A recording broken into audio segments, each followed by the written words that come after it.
നമസ്കാരം, ജന്മഭൂമിയിലേക്ക് സ്വാഗതം. 2024 മാത്രമല്ല 2029 നരേന്ദ്രമോദി തന്നെ രാജ്യത്തിന്റെ പ്രധാനമന്ത്രിയാകുമെന്ന് പ്രതിരോധ മന്ത്രി രാജ്നാഥ് സിംഗ് പറഞ്ഞു. 400 സീറ്റുകൾ എന്ന ലക്ഷ്യം നേടുമെന്നും അദ്ദേഹം വ്യക്തമാക്കി. കഴിഞ്ഞ ഓരോ ഘട്ടം പൂർത്തിയായതിനു ശേഷവും നടന്ന സർവേകളിൽ BJPക്കാണ് ഭൂരിപക്ഷം കൽപ്പിച്ചിരിക്കുന്നത്. ഇത് യാഥാർത്ഥ്യമാക്കാൻ പോകുന്ന കാര്യമാണെന്നും രാജ്നാഥ് സിംഗ് പറഞ്ഞു. ജനങ്ങളുടെ 100% പ്രതീക്ഷകളും നിറവേറ്റുക എന്നത് വെല്ലുവിളി നിറഞ്ഞ കാര്യമാണെന്നതിൽ തർക്കമില്ല. എന്നാൽ വാഗ്ദാനം നൽകിയ കാര്യങ്ങളെല്ലാം തന്നെ BJP പൂർത്തിയാക്കിയിട്ടുണ്ട്. 1950 മുതലുള്ള പാർട്ടി പ്രകടന പത്രിക നോക്കിയാൽ ഇത് മനസ്സിലാകും.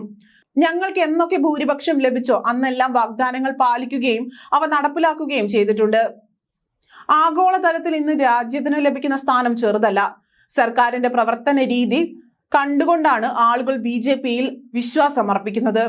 വാസുദേവക കുടുംബകം എന്ന ആശയത്തിലൂന്നിയാണ് BJP മുന്നോട്ട് പോകുന്നത്. ജാതിയുടെയോ മതത്തിന്റെയോ അടിസ്ഥാനത്തിലല്ല പദ്ധതികൾ നടപ്പാക്കുന്നത്.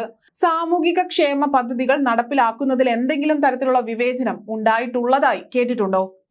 ഹിന്ദു മുസ്ലിം രാഷ്ട്രീയം എന്നത് പ്രതിപക്ഷം പിന്തുടരുന്ന രീതിയാണ്.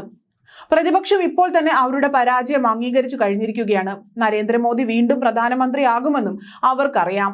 ഇപ്പോൾ മാത്രമല്ല 2029 അദ്ദേഹം തന്നെ ഈ രാജ്യത്തെ നയിക്കും.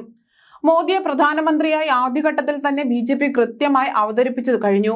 നരേന്ദ്രമോദിയുടെ ഭരണത്തിന് കീഴിൽ ഇന്ത്യ വികസിത രാഷ്ട്രമായി മാറിക്കഴിഞ്ഞു. അദ്ദേഹം തന്നെ പ്രധാനമന്ത്രിയായി വരണമെന്ന് രാജ്യത്തെ ജനങ്ങൾ ആഗ്രഹിക്കുന്നുണ്ട്. ആഗോളതലത്തിൽ വലിയ അംഗീകാരം ലഭിച്ച നേതാവാണ് അദ്ദേഹമെന്നും രാജ്നാഥ് സിംഗ് പറഞ്ഞു.